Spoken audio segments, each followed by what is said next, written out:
couple riders heard us saying, we're going now. We're going to beat that flood. We're going to go through wherever it's flooded out. And we've all ridden through water on our bikes, and you know how to push the big wave out. Right. Look, I was right behind Dingo, and he hit water so deep, and I had to watch this, and it came up over the top of him. So I couldn't even see him.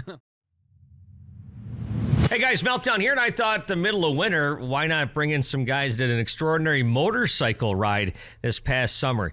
Wait until you hear about this. This is really unbelievable. Bobby, welcome to the Motor City's WRIF. Thanks, man. Happy to be here. Yeah, here in the RIF studios, first time, right? Yeah, first time being here. It's awesome. And you brought Dingo with you. Dingo, good to see you, brother. It's kind of exciting. Yeah, that's cool, man. Well, you guys did this big ride this year. Now, when did this ride start? What was the date that you guys started?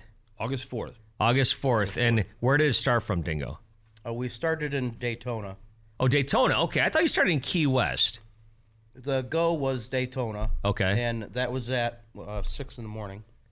Yeah. Was line up, and basically they gave us an Excel spreadsheet with a list of roads on it and approximate distances.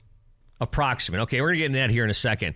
But before we go any further, Bobby, tell us what the name of this ride was. Hoka-Hey Motorcycle Challenge. The Hoka-Hey Motorcycle Ride Challenge. Dingo, hold up that book so people can see kind of what it's all about. And explain, like, what is this challenge all about? So the Hoka-Hey Motorcycle Challenge got on my radar years ago because it's steeped in Native American tradition. So he started this ride, and it was a race the first time out 10 years ago from one side of the United States, being Key West, all the way to Homer, Alaska. Gotcha, okay. It was, so I wasn't wrong with the Key West thing, because I thought I heard Key West somewhere, but you guys started at Daytona. But we went down to Key West.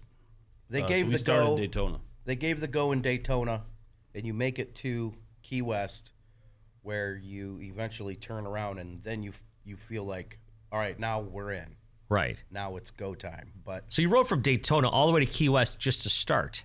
Then you got to come all the way back the same way. Not everybody actually made it to Key West. We started off, if you look at the calendar, on August 6th in Florida.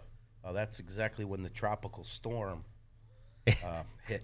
And you guys are riding through all that. We literally rode into it. At one point in time in the Keys on our way to Key West, we actually pulled over onto the side of the road and leaned into about an 80-mile-an-hour wind for about 30, 40 minutes. Wow. And if I'm not mistaken, and I was just at Key West and stuff last year, there's no place to hide. No. Yeah, there's no bridges or nothing. Ocean on the left, ocean on the right. We're out there. And if you could picture riding 85-mile-an-hour crosswinds, your bike's at a 45-degree angle. And then when it lets up, now you're turning into the ocean. So, yeah, we just, we sat there, and I remember looking at Dingo going, well, at least it's warm rain, because there was nothing dry. That's right, yeah. Yeah, it's a good thing. So now when you guys were riding down to Key West, were you with a group? Yeah, over 200 of us started this thing. Okay. Yeah, 237, yeah, I want to say. And they line you all up, and the old veterans are in the front, and we're all way in the ass back. So there's guys that have done this multiple times, and they kind of bring up the rear. No, they let it. They let. They let. Okay, I got you. All the rookies like us stay in the back. Okay, I see what you're saying. Okay, so you go down to Key West. Do you stay there, or do you hit the 0 mile marker and just turn right around, or what happens? We didn't even stop. The only time we stopped was for gas. So when we got down there, it was just a loop around the island, and you had to follow the directions specifically. We found out once we did the loop around Key West that we'd gone the wrong way as soon as we hit it. So we had to go back around and do it again. And like Dingo said, there was the tropical storm Debbie was down there, so we had trees laying down, the roads were flooded out.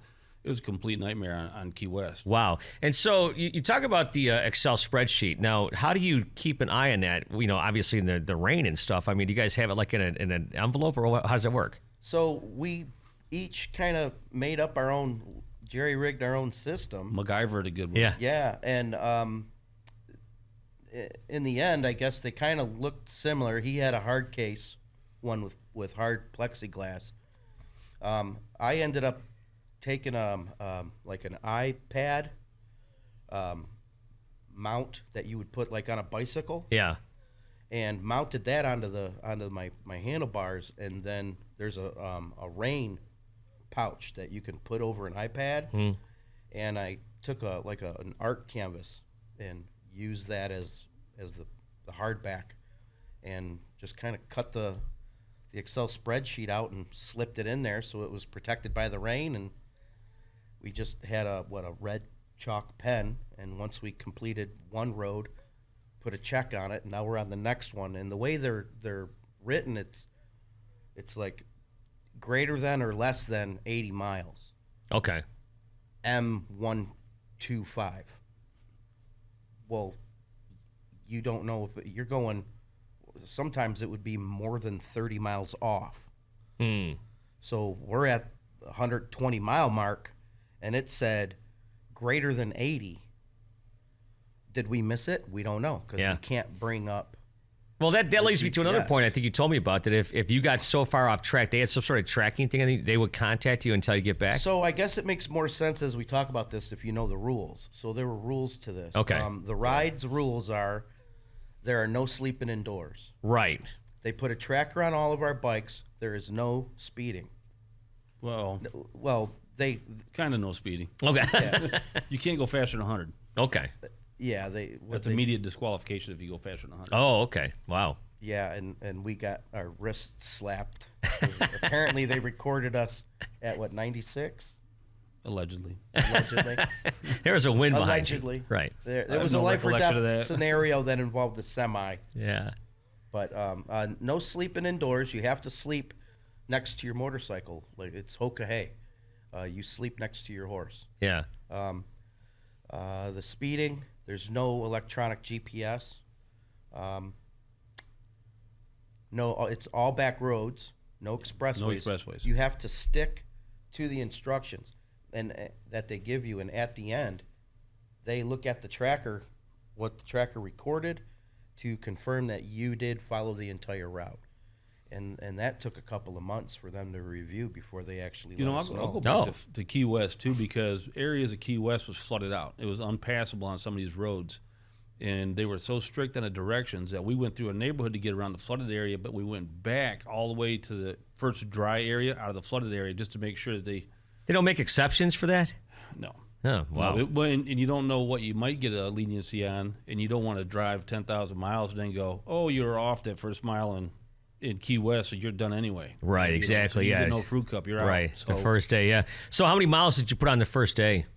Oh, I don't remember. It was disappointing. We had a goal. Our strategy was to hit around 800 a day. Yeah. And with the hurricane and some mechanical issues we had, I think we were right around 500 or so. We were disappointed. Which is a great day. 500 miles is a pretty good day. So you go into it with expectations. Like, I calculated, all right, we need a minimum of 750. Everything over 800 a day is gravy. Right. That's thinking that we're going to be doing an average of 55 miles an hour. Yeah. No, you are on mountain back roads. If you go more than 25 miles on this turn, you're off the cliff. Yeah. It does put you on. The roads are chosen for a specific purpose, and a lot of them are the most challenging roads you're going to ride on. They want you to see the national parks, the mountain ranges, the deserts. They want you to go through all of this, all the and Indian they put you on a reservations. technically challenging road. So if you're whipping through there at 50 or 60, you better know what you're doing. And this is actually the first year where nobody died on this thing. Wow. There were a few people who did have crashes, and thank God they're all right. We're still following up on a couple of them, but so we had a guy. That nobody died. We had a guy who. Kevin Krause is his name, and he drove his truck in a trailer from Michigan out to Homer, Alaska, to meet us there, to trailer us back. And while he was en route, and I credit Kevin actually for the reason why nobody died this year, he ended up driving the truck to Alaska, and he ended up being behind a rider and witnessed him fly his bike right off a cliff up in the Yukon. My God. And I don't know how long they tended to him, but they had to get a helicopter out there. Yeah, that's for when this guy. You get a sense of how alone you are because there's no help coming quick. And so Kevin's background, he's Romulus' fire chief. Well, was. He's been promoted since then. But he went right into action. And you think about if he wasn't there to render some kind of first aid until survival flight could get in there and get this guy out. You know, Wow. That guy would have been a laying terrible there day, but a great day. Yeah. bleeding in the Yukon. You're going to be lunch. For Right. something. Right. What kind of day was that? Was it a nice day out or? Nice day out. Yeah. It's just the and you have a fog after day one. You got a fog about you because you're so sleep deprived. Yeah. You know, and that's where you really got to worry about it. And we even had a rule with ourselves about how to keep ourselves in check. And in Wyoming, we went past it. So literally, I rode up to Dingo when I realized I was asleep on my bike. You know, doing like 10 miles an hour, and he's standing there going, "Did you see that elk?" And that's. What elk? And that's when we realized, you know, we pushed it, but we were lucky that night. You know, we went too far. So Yeah. after that, if somebody was nodding off or doing a little bit of that during the day, we stopped, power nap for a couple minutes, and then get going again. Well, how many hours of sleep did you like average a night? 4 to 6. What time would you On a good stop? night. We rode until we couldn't. Okay, so it'd be like 10, 11, midnight, what? Past that, we'd ride till 2. Okay. Well, our habit turned into we would ride until we couldn't, and when we couldn't anymore, that's when we started to look for where we're going to sleep, Right. which actually is what screwed us that night in Wyoming, because if we would have just stopped when we were tired, Right. there's bull elk running next to us. Oh, jeez. I mean, you're going to be sleeping, Yeah, and they're going to be you're be stampeded on. or a bear, Yeah. or God knows what. Those crazy jackrabbits. And I Remember had those to, rabbits? I had to tell, and now I'm not using a GPS, but I know how many miles we've gone since the last road marker, and I know we have about 45 minutes till we make it to the next checkpoint, and the checkpoint is huge. Checkpoint means there's juice and food and people, and they can Some sort of protection and bike stuff. service. Yeah. Oh, yeah. Oh, yeah. And I know we got 45 minutes around that. And Bobby looked at me, and we were out of gas in our bodies. Yeah. And he said, "How much further we got?" And I straight up bull-faced lied to him, and I said, 10 minutes. Like five times in a row. I was so tired. I'm believing this shit. Like, all right, you promise? Somebody's lying to us. And he said, no. I swear to God, dude, 5 more minutes. That's great. So there was how many checkpoints were set up along the route? Well, 3? That's it? Just 3 for the whole route? Yeah. Yeah. Oh, okay. So different there were hours. some nights where you're just out and by yourself. It was anywhere from 2,800 to 3,800 miles between checkpoints. Oh, I got you. Okay. I thought there might have been like a checkpoint every 800 miles or something. Oh, no. No. Okay. So then you said you got your bike service. Would they change your oil and stuff? You could if that's what you needed. Well, you obviously needed it at some point, right? Well, my bike needed a little. Oh, that's bit right. Your bike more. had an issue. Yeah. What was that? Refresh my memory. So after the first 2,800 miles on the first day into where we were in Arkansas, I think you're in Arkansas. my oil light came on. Yeah. Yeah, we're like in day 2, 3, and my oil light comes on, and my bike. We did everything. We checked everything. I had 2 mechanics go over my bike, and shout out to Sean with 333 Performance Custom Motorcycles. He is the only mechanic who looked at my bike and looked me in the face and said, "This bike's going to make it." Oh, wow. After that, my oil light come on after 2,800 miles, and I calculated it out in my head. I'm going through a quart of oil every 600 to 800 miles. So I had to stop and buy oil. Right. And we're in the beginning of this, and my bike's dying. It's on its way out. So I had to, at the first checkpoint, I gave away a bunch of stuff. I had a second pair of brand new boots. I had to make room. Let me clarify. He had to make real estate because real estate's a premium, right? So you're living on your bike for 14 days. So you're taking very select stuff. So he's giving away brand new pair of boots so he could put more quarts of oil. So we're dedicated. This is going to happen, right? And at that time, I'm thinking, I'm hearing the bike clatter, saw the lights on, and I got to think that Dingo ain't going to make it he ain't going to make it to Canada. I had the mechanic looked at me, and I asked him, I said, "Take a look at it." And he took my tank off, and he saw that my forward 2 spark plugs had melted into the bike. Oh, And he looked me in the face and he said, well, I can't rip those out. Otherwise, you're waiting at least 48 hours for a new wiring harness if I rip it. I don't know, man. And I said, I just need to know, is this bike going to make it to Alaska? And he said, brother, this bike ain't making it to Canada. Glug, glug, glug, glug, glug, yeah. glug. Just keep putting oil in it. Challenge accepted. So we kept going, which keep moving. We ended up sticking with, we wanted to raise money. Our goal was to raise $14,000 for Foundation 14. Uh-huh. And one of their mantras is keep moving. And that's what we did. Just kept moving. So in like a brief way, tell me the route.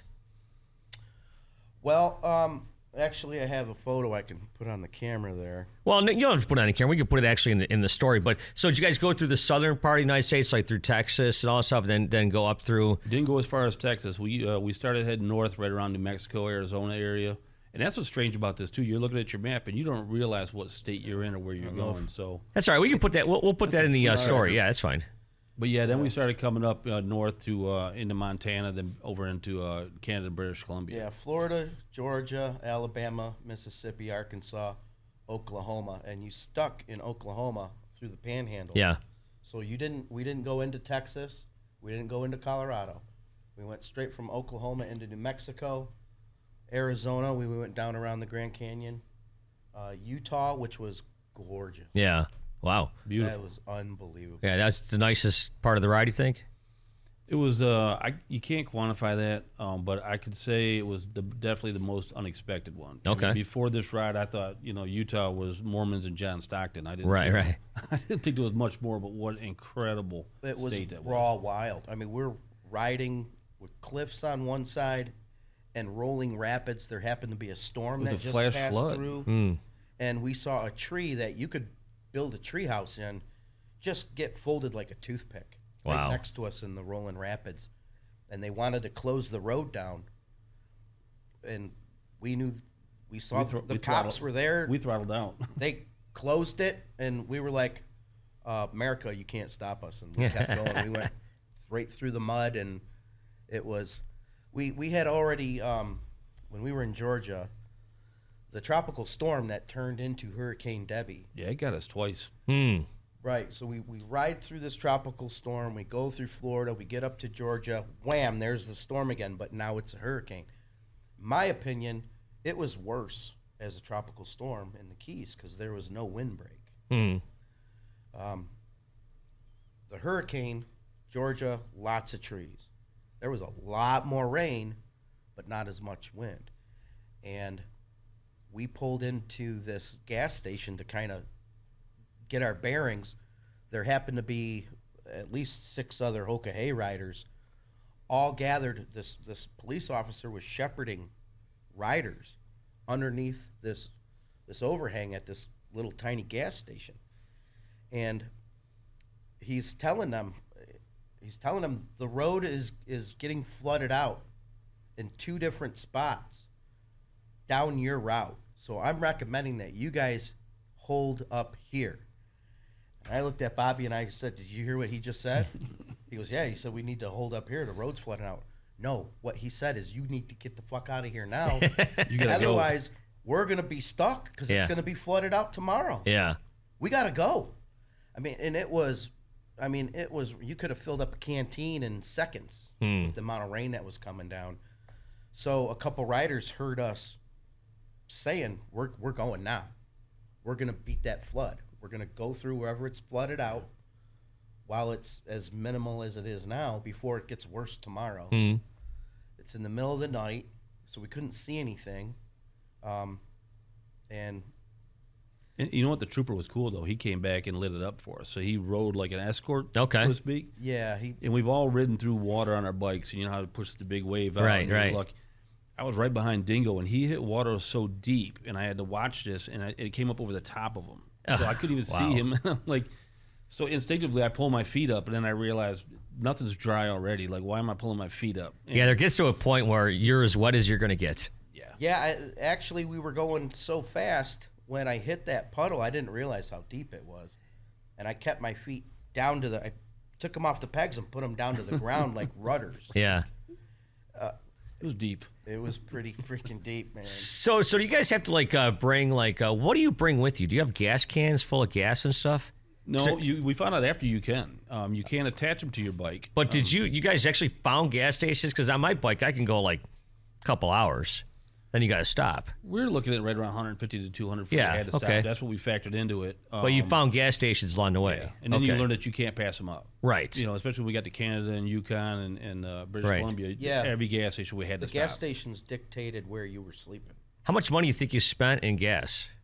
$1,100 Yeah. Each? Yep. Or for both of you? each. Yeah. And then you go through Canada, you guys get stopped at the border? Yep. And they check all your stuff and whatever. Then you just... Now, where'd you cross into Canada? Right at the northwest corner of Montana. Okay. And I'm sure it wasn't like the Ambassador Bridge. No, we weren't backed up with trucks. Right? No, they were expecting us. Yeah. Several Hoka hay riders had already gone through. And I can just imagine, I've never really been to Western Canada, but that must have been just super wide open, right? Well, the Canadian Rockies were incredible. Yeah. And you see your first glacier on your bike, and you're like, that's a glacier, man. I'm actually witnessing it, and that's really what we were on this thing for. The America and the Canada we got to see on the bike was just incredible. I mean, that's, the Canadian Rockies, we even at one point, because we had the intercoms in the helmets so we could talk, and you're coming around Anchorage and you're over it. Like, I get it, man. We've seen all the beauty and the grandeur. We've seen all the mountain ranges. We've seen all the twisties. I want to get to Homer. I want to wrap this up. And I'm totally hating on the mountain ranges to Dingo going, oh, I get it. It's another fucking mountain, man. I want to be done. And then you turn around the corner, you're in Denali. And so I came back, I said, all right, we're mountain shaming, bro. Yeah, right. We're bitching about ride through Denali, and there's bull moose right there just raking the trees, and what we were seeing out there was incredible. No, that's great. So how far away from Anchorage is where the final destination was? It was about 4 hours out of there. Homer was about 4 hours down. Cause I remember we came around Anchorage Bay. So we made it all the way around Anchorage Bay, and he pulls over. So we're 4 hours from finishing it. And the end is in sight. We've been prepping for 2 years. He pulls over, and the bike is clicking and clacking, and we think it's going to let go. Like, no way did this happen. Put more oil in it, puts another quart of oil in it. Hurry up, get to Homer, and it made it. Nice. Well, you guys prepped for 2 years for this, eh? Yeah, just you don't know what you don't know. So well, did you guys like do a bunch of research online? Did that. You try to get different riders and pick some experienced riders. You get some tips from them, and some tips make sense and some didn't. We did a trial run up to the UP one time, just like a shakedown run, we called it. Right. And you know what? We were like storm magnets on here. I mean, we got hit with a hurricane, for crying out loud. We got hit with a hailstorm in New Mexico. So everywhere we went, Montana, we barely outran a storm. But even when we did our shakedown run through the UP, rain chases all the way across the UP and into Wisconsin.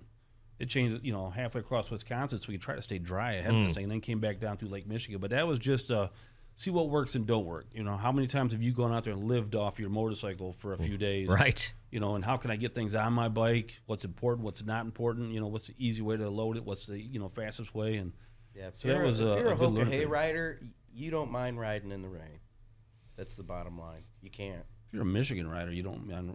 If you wait till you're going to be dry, you never ride. Well, yeah, true, but it's like I'm the kind of rider where if I know it's going to rain, I'm just going to stay in the garage for a little while. Yeah.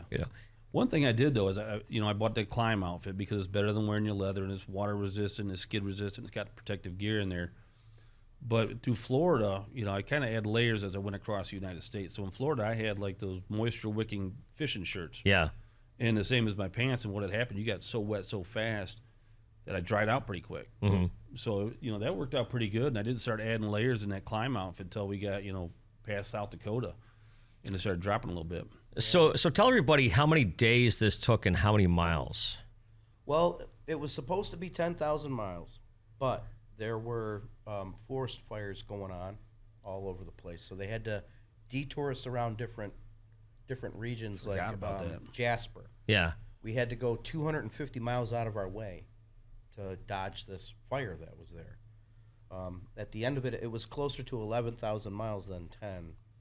You did in 13 days? We did it in 13 days. And the objective is to finish under 14? That was the goal. That was the goal we set. Yeah. Okay. But there was riders who finished this thing in 10 days. Wow. Yeah, They were a thousand a day.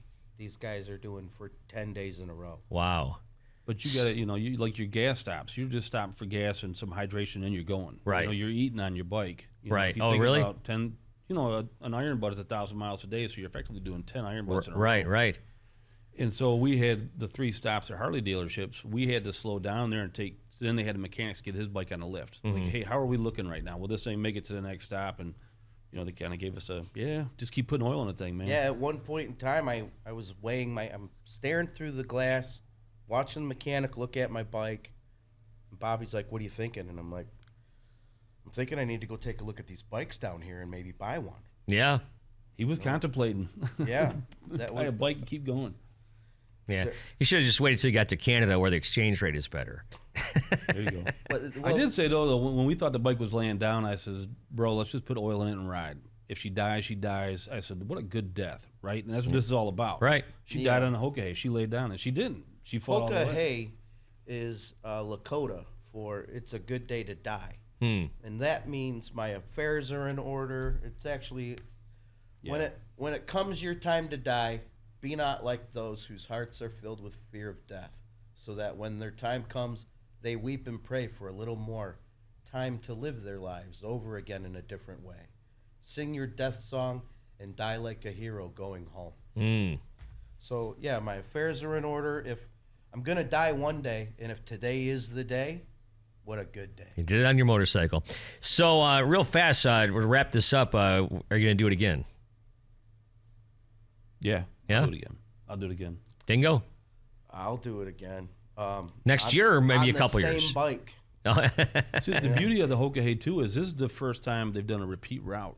So right now we know in 26 they're doing this again, and we know it's going to start in Illinois. It's Illinois, and it's going to end in Illinois, but you don't know the route. We Oh. literally didn't know our route until a half hour before we left. So you said 26. Are they doing it this year in 25? Nope, every No, other year. they do it every other year. I got you. So in the odd years, those are spent interviewing, narrowing the field down to the next 100 riders. You have to go through an interview process. 3 interviews. I did 3 interviews. I only did 2. They liked me right off the bat. Anyway. They weren't sure if Dingo could touch the ground on his bike. Hey, got to throw a short joke in there for you, like me. Oh, well, yeah, actually, I got to share this part with you because this is my favorite part of the whole story. Man, I know where it's yeah. going. So Bobby asked me. The only reason why I did the Hoka is because Bobby asked me.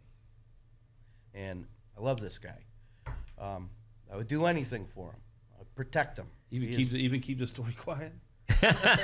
So Bobby was telling me about this Hoka ride, and it was 10,000 miles around.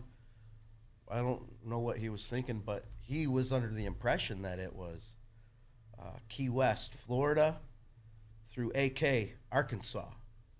That's it? No. You'd do 10,000 miles, but when COVID came, they changed the routes to stay in the United States. Okay, gotcha. So I'm thinking that way. Right. But did you hear what he said? AK is not Arkansas. AK So is... in the phone interviews, Oh, yeah. that's when he learned AK is Alaska. Gotcha, yep. Yeah. She said, well, that's Homer, Alaska, hon. You know you're going to Alaska, right? And I go, yeah, I knew I was going to Alaska. Shit, babe.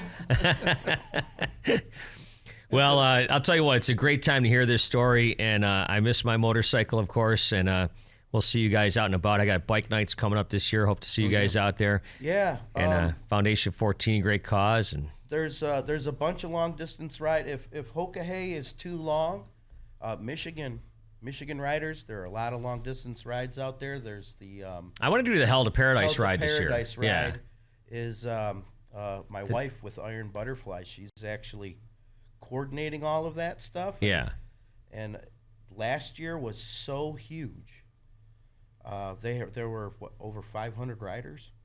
Yeah, have her get a hold of me because I think I talked to her about that in Hell this past summer. But yeah, I want to do that. So it's bigger. It's already bigger. yeah. The Hell to Paradise ride, man. Everybody wants in on it. Between Hell all the way up to the UP, everybody's calling to get in on this thing. Yeah, Paradise, man, a great little town. I just want to add one thing about the Hoka too. If people are listening to this and they hear it and they say, hey, I want to look into that. It's about a test of oneself. Mm-hmm. You know, everybody thinks they're that badass or they want to do biker shit until you're faced with it. Can Right. you do this? You know, can you go full feral? That's what I kept saying. The transition was, riding till 2 a.m., sleeping on a picnic table you found somewhere until 5:30, cup of coffee, and you're on the road. Yeah. But it's really a deep drill into yourself. You know, you hit it up on a couple of your posts pretty good. It's a deep journey. You know, Yeah. you're starting to see the beauty and the grandeur and your own mortality, and you think about a lot of things. So it's an incredible journey. It Look forces into it, you man. to It's peel something. away some layers of yourself. And I told him before we left, we were sitting on the beach in Daytona, and I told him, I said, at one point in time, you're going to want to quit. You're going to want to get angry. You're going to want to panic. And that's the moment when you decide, how am I going to handle this? Are you going to do it with humor? Is your sense of humor going to get more sick, more scary? That whole military sense of humor? We're going to bond, or we're going to end up hating each other. And you're going to peel some layers away, and you're going to see yourself. And, Yep. And we both did. We both broke down. But I remember his. I remember his. That owl was my meltdown. He had a morning. He had a morning where, yeah, I mean, it was. He. God bless this guy.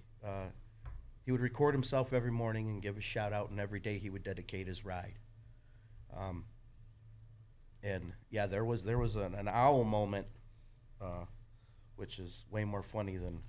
Yeah, just real quick, there was interaction with wildlife, right? And this was my meltdown period. We're riding through these canyons, and these guys were bombing these canyons. And I'm sitting there thinking, I'm watching this tail light. I'm riding hard to keep up with the guy in front of us. We got, Show Me Pat out of Missouri that started riding with us. And anyhow, the anxiety's there, and you can't see. I don't know what it is, but the roads were just eating up my headlights. I couldn't see anything. And I watched something run across the road, and this is New Mexico, right? And then all of a sudden something flew back chasing it, and I'm like, that's got to be an owl, but you're just kind of slow thinking about it, and all of a sudden the owl comes back, and it's in my lap. So I grab the brakes, and I slam on the brakes, and I stop, and he pulls up next to me. It came right out of nowhere, and poof, feathers went everywhere. I was like, I had it. I got responsibilities. I said, you guys are riding like we're getting paid for this shit. I said, I got to go home. And Dingo, he lets me vent, and then he goes, are you done? And I go, I think I'm done, man. I think I'm done. And then we just assed up and kept on going. But he almost got ran over by a baby moose in British Columbia. Yeah, I didn't see it. Bobby was behind me, and he saw about 40 feet off to my right. He saw it come out, and it was going right for me. And I didn't see it on my peripheral until it was about 20 feet away. And it is a baby moose. And I still had to look up like Still 4 8 feet. feet tall. 4 feet to look into its eyes. Yeah. And it just brushed my front tire. And the roads that we were on, when I braked, I could only brake with my rear tire. Otherwise, yeah, you know how you're a rider. And by God, that thing just nicked my front tire. And we didn't even talk about the Alaskan Highway. 1,200 miles of the worst road you've ever seen. It's all built on permafrost, so it's undulating and it moves, and there's a 2-foot drop, and you just fill it full of gravel and call it good. And it is not motorcycle friendly at all. Moguls. Yeah, you guys should read the book Neil Peart from Rush. I don't know if you know this or not, but his wife and his daughter both passed away like within a year of each other. And he got on his motorcycle in Quebec or Toronto, wherever he was, and he rode 55,000 miles on a BMW. Yeah, and he rode up to Alaska, and he rode down to Mexico. I mean, like all over the place. Dude, it was incredible. I was fatigued and my body was shutting down, but I was never tired of being on my bike. Yeah, if that makes sense. And it was 13-day journey there, and 5 days in the truck on the way home, and that 5 days on the truck was 10 times worse. Yeah, is that right? Yeah. It was just on that bike. It was more visceral for me, I think, and it was just an incredible journey, man. It was just go check out America and the beautiful and the best spots. At one point in time, you were there with me. I was listening. I was looking for different things to listen to, and I listened to your podcast on the haunted houses. Oh, okay. Yeah, there you go. Yeah, it's awesome. What state were we in? Oh, Jesus, probably New Mexico. Now you're asking tough questions. Yep. No, it was red. I remember New Mexico was red. Yeah. Yeah, the mountains were red, the cliffs were red, the sun was, everything was red. Well, I'll tell you what, we'll wrap it up here, but I can hardly wait to see you guys out on the road this year. And yeah, let's do the Hell to Paradise ride. I want to see that. And thanks for all your stories. Man, what an incredible journey. And one day when I get to take enough time off, I'll do the same thing. Yeah, here's a short history for you. You can go through this. Or the website. You'll get into it, man. Yeah. But the society, they meet.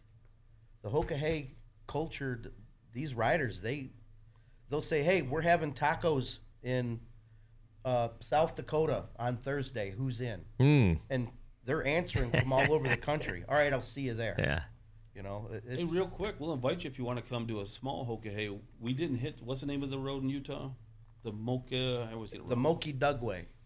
So because of that flash flood, we got rerouted. We didn't hit it. So I feel that we owe the Hoka this. So Gotcha. we're gonna do it Hoka style, and we're gonna camp on the bikes and go down there. All right, let me see if there's Marriott's along the way or something. And maybe I'll think about going with you There's guys. a lot of Marriott's. Dingo, Bobby, thank you guys so on, much. brother. Thanks, Meltdown. Thank you.